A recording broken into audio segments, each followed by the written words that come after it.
Colección Spalding y Magan. Continuación del capítulo 38.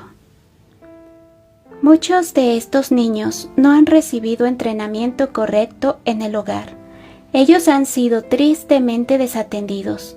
A algunos se los ha dejado para hacer lo que les plazca. A otros se los ha culpado de faltas y desanimado. Pero poco placer y alegría se les ha mostrado, y si no, pocas palabras de aprobación se les han hablado. Los caracteres defectuosos de los padres han sido heredados, y la disciplina dada por estos caracteres defectuosos ha sido objetable en la formación de caracteres. En la construcción del carácter no se han introducido maderos sólidos.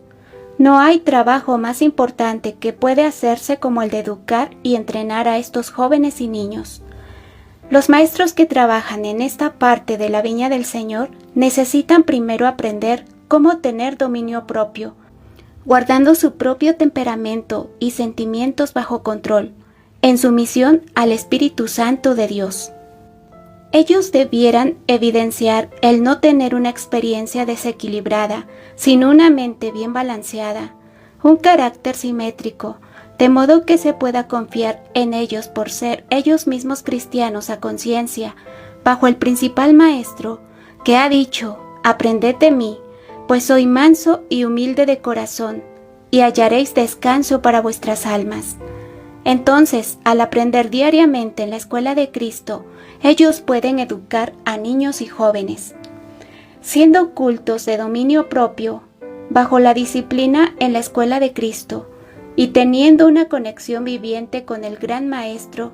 Ellos tendrán un inteligente conocimiento de la religión práctica, y guardando sus propias almas en el amor de Dios, ellos sabrán cómo ejercitar la gracia de la paciencia y cristiana compasión. La paciencia, el amor, la longanimidad y las tiernas simpatías son llamadas a la actividad. Ellos discernirán que tienen un importantísimo campo a cultivar en la viña del Señor. Ellos deben elevar sus corazones a Dios en sincera oración. Sé tú mi modelo. Y luego, al contemplar a Jesús, ellos harán las obras de Cristo Jesús. Jesús dijo: «El Hijo nada puede hacer por sí mismo, sino lo que ve al Padre hacer». De igual con los hijos e hijas de Dios, ellos contemplan a Jesús de manera constante y sumisa, haciendo nada en su propia manera y tras su propia voluntad y placer, sino aquello que en las lecciones de Cristo le han visto hacer, de Cristo su modelo. Así ellos representan a los alumnos bajo su instrucción, siempre y bajo toda ocasión, el carácter de Cristo Jesús. Ellos captan los lucientes rayos del sol de justicia y reflejan estos preciosos rayos sobre los niños y jóvenes que están educando. La formación de hábitos correctos ha de dejar su imprimatura sobre la mente y carácter de los niños para que ellos practiquen el camino correcto. Significa mucho poner a estos niños bajo la directa influencia del Espíritu de Dios, entrenando y disciplinándolos en la educación y admonición del Señor. La formación de hábitos correctos, la exhibición del correcto espíritu, exigirá sinceros esfuerzos en el nombre y fortaleza de Jesús. El instructor debe perseverar, impartiendo línea sobre línea, precepto sobre precepto, aquí un poco, allí otro poco, en toda longanimidad y paciencia, simpatía y amor, atando al corazón a estos niños mediante el amor de Cristo revelado en el carácter del Maestro. En el sentido más elevado, esta verdad puede ser actuada y ejemplificada ante los niños. Debe poder compadecerse de los ignorantes y extraviados, puesto que él también está rodeado de flaqueza. Por eso debe ofrecer por los pecados propios como por los del pueblo. Hebreos 5:23. Tengan esto en mente los maestros y nunca lo olviden cuando sean inclinados a irritarse, agitarse contra los niños y jóvenes debido a mala conducta. Recuerden los maestros que los ángeles de Dios están mirando a los niños con compasión. Pues si los niños yerran y se portan mal, entonces es aún más esencial que los que son puestos sobre ellos como maestros deban enseñarles, por precepto y ejemplo, En manera alguna han de perder el dominio propio, manifestar impaciencia, brusquedad y falta de simpatía y amor. Pues estos niños son la propiedad de Cristo Jesús, y los maestros deben ser muy cuidadosos y temerosos de Dios tocante al espíritu que abrigan y las palabras habladas. Pues los niños captan el espíritu manifestado, sea bueno o malo. Es una responsabilidad pesada y sagrada. Se necesitan maestros considerados, que reconocen su propia debilidad y pecados, y que no sean opresivos, descorazonando así a los niños y jóvenes. Se necesita mucha oración, mucha fe, mucha paciencia y ánimo que el Señor está presto a conceder. Pues Dios ve cada prueba, y puede ejercerse una maravillosa influencia mediante el maestro, si está dispuesto a practicar las lecciones que Cristo ha dado. Pero, ¿considerarán estos maestros su propio camino rebelde? ¿Que ellos realizan esfuerzos muy débiles en aprender en la escuela de Cristo y en practicar mansedumbre y humildad cristiana?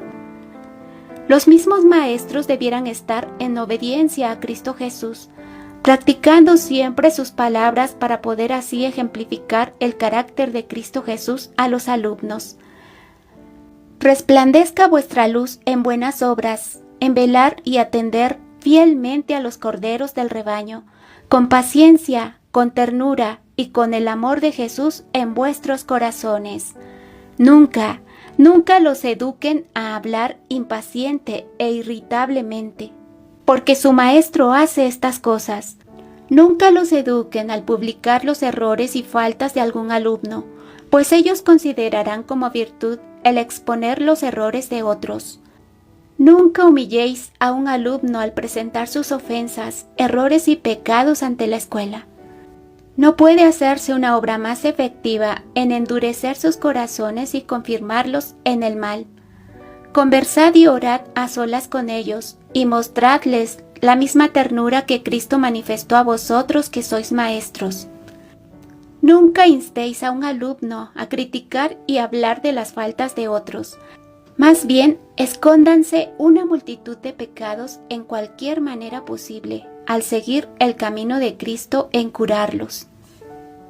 Este tipo de educación será una bendición, que dará resultado en esta vida presente, estrechándose hacia la vida futura e inmortal. El poner a jóvenes y señoritas en tal campo, que no han desarrollado un amor profundo y sincero por Dios y las almas por quienes Cristo ha muerto, equivale a cometer un error que resultará en la pérdida de muchas preciosas almas. El maestro necesita ser susceptible a las influencias del Espíritu de Dios. Ni uno solo que sea impaciente e irritable debe ser un educador. Los maestros deben considerar que están tratando con niños, no hombres y mujeres. Ellos están tratando con niños que necesitan mucho que aprender, y para algunos es mucho más difícil aprender que para otros. El alumno lento necesita mucho más ánimo que el que recibe. Si se ponen maestros sobre estas mentes, que naturalmente se inclinan a ser dictadores y magnificar su autoridad, que tratarán con parcialidad, teniendo favoritos, a quienes mostrarán preferencias, mientras otros son tratados con exactitud y severidad, se creará un estado de confusión e insubordinación. Maestros que no han sido bendecidos con una experiencia agradable y bien equilibrada, pudieran ser puestos a encargarse de niños y jóvenes, pero es hecho un gran mal a quienes ellos instruyen. Los que aceptan a tales personas como maestros son responsables por el resultante mal de tales maestros, lo cual da un molde malo a las jóvenes mentes humanas. Puede compararse a un campo sin cultivo, y cuando la cizaña es sembrada con el trigo, una cosecha de espinas y mala hierba es el resultado de esta defectuosa educación. Un campo descuidado refleja una mente desatendida.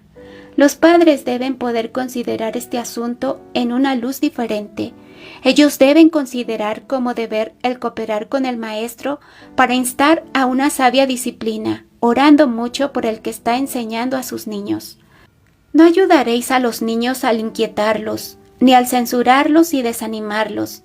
ni actuaréis un bien en ayudarles a rebelarse y ser desobedientes, duros y poco amables, debido a la manifestación de vuestro propio espíritu. Si sois realmente cristianos, tendréis a Cristo morando en vosotros, y el espíritu de aquel que entregó su vida por los pecadores, y la sabiduría de Dios os enseñará en toda emergencia el curso a seguir.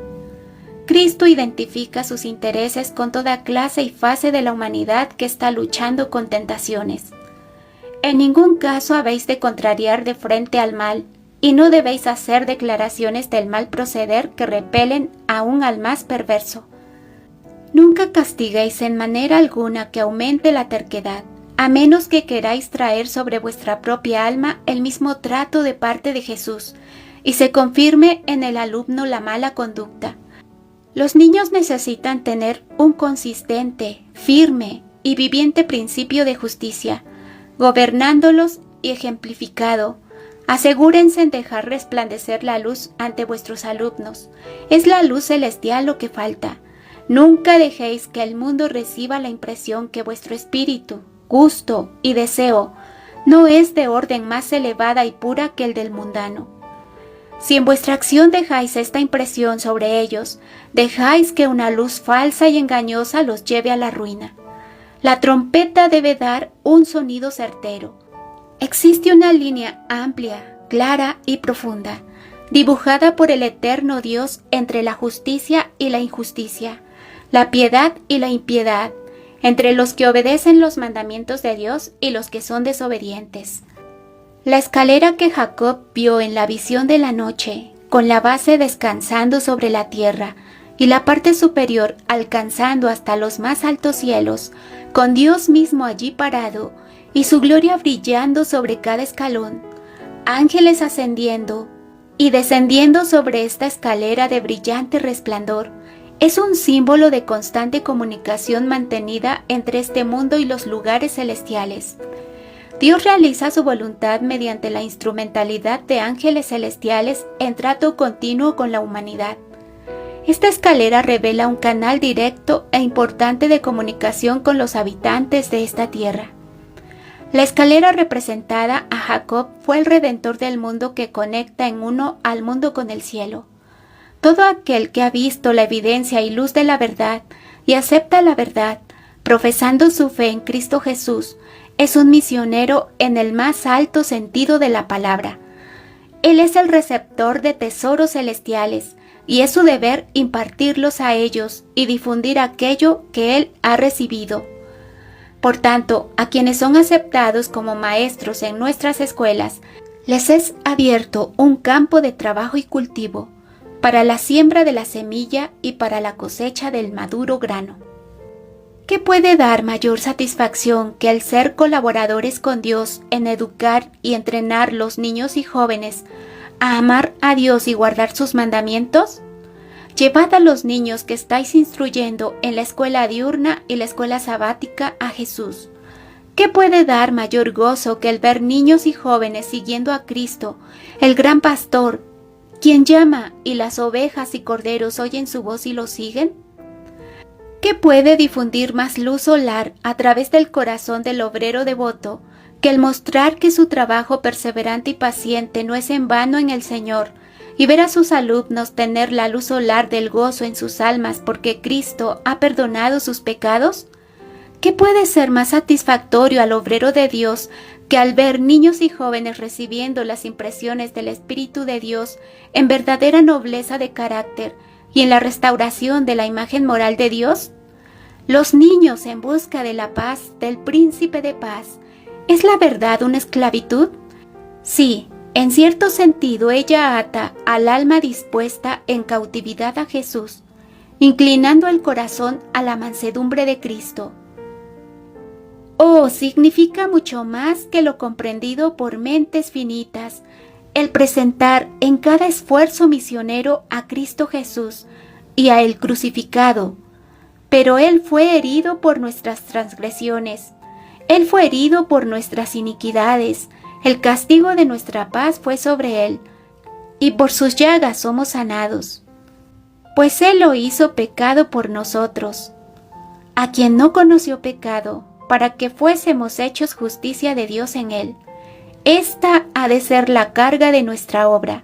Si alguno se considera capaz de enseñar en la escuela sabática o en la escuela diurna la ciencia de la educación, él necesita primero aprender el temor del Señor, que es el comienzo de la sabiduría, para poder enseñar esto que es la más elevada de todas las ciencias.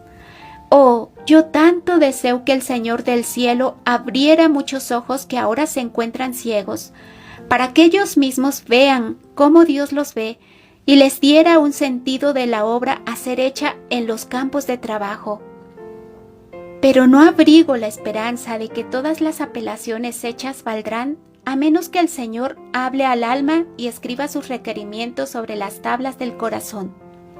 No puede todo viviente agente humano tener un elevado sentido de lo que significa tener un grande e importante campo de trabajo misionero cercano, sin la necesidad de ir a tierras en países del extranjero.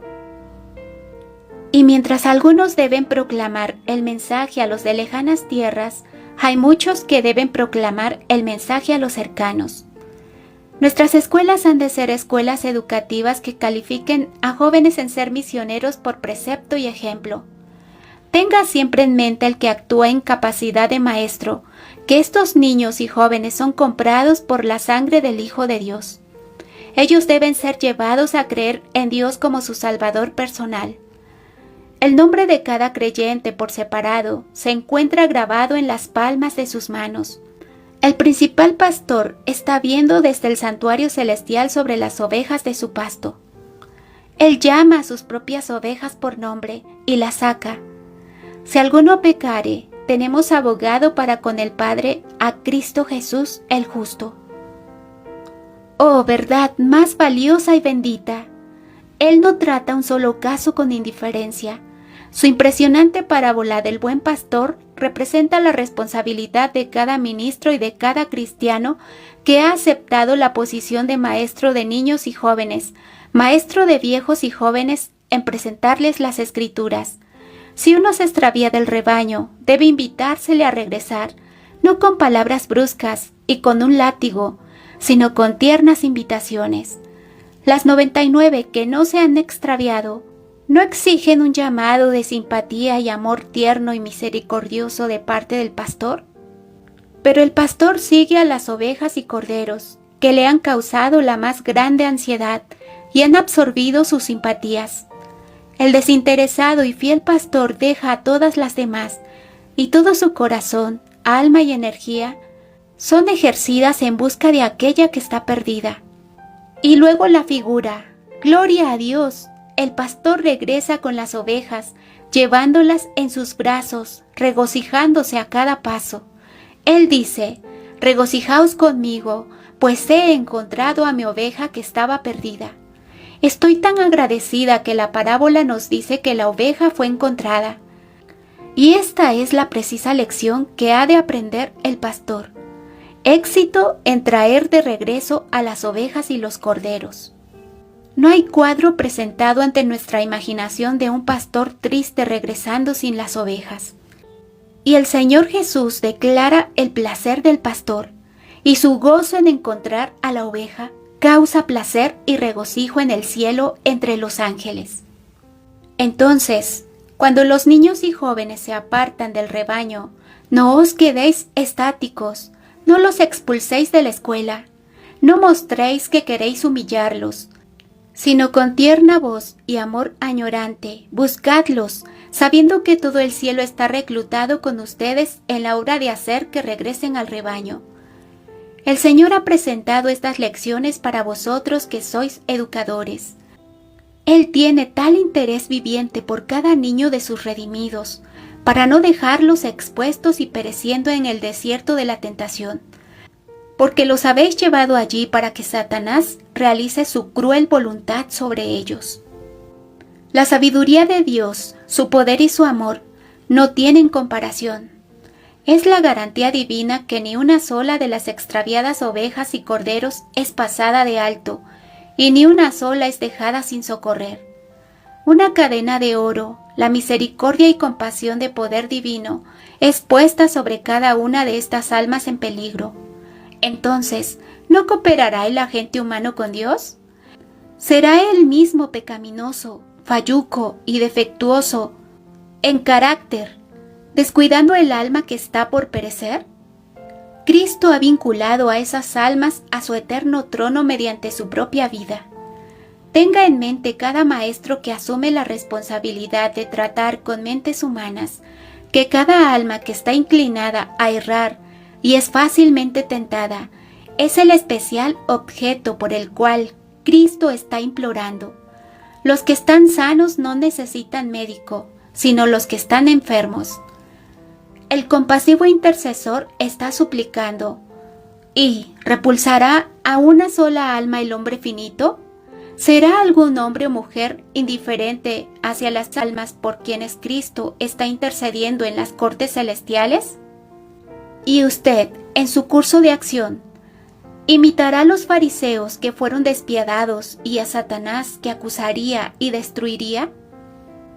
¿Humillaréis individualmente vuestras propias almas ante Dios, permitiendo que ese duro nervio y voluntad férrea sean subyugados y rotos? Apartaos de la voz de Satanás y de hacer su voluntad, y permaneced al lado de Jesús, poseyendo sus atributos y siendo de tiernas sensibilidades, haciendo propia la causa de los afligidos. El hombre a quien mucho se le ha perdonado, amará mucho. Jesús es un intercesor compasivo, un misericordioso y fiel sumo sacerdote. Él, la majestad del cielo, el Rey de gloria, puede ver al hombre finito, sujeto a las tentaciones de Satanás, sabiendo que él también ha sentido el poder de las artimañas de Satanás. Por eso, debía ser en todo semejante a sus hermanos, para venir a ser compasivo y fiel sumo sacerdote ante Dios, para expiar los pecados del pueblo. Y como él padeció al ser tentado, es poderoso para socorrer a los que son tentados. Hebreos 2, 17 al 18. Por tanto, os pido, mis hermanos, que practiquéis el trabajar en las líneas que Cristo trabajó. Nunca debéis poneros el manto de severidad y condenar, denunciar y echar del rebaño a los pobres y tentados mortales. Pero como colaboradores con Dios, sanad al espiritualmente enfermo. Esto haréis si tenéis la mente de Cristo, porque no tenemos un sumo sacerdote incapaz de simpatizar con nuestras debilidades, sino al contrario, fue tentado en todo según nuestra semejanza, pero sin pecado. Hebreos 4:15. Elena G. de White.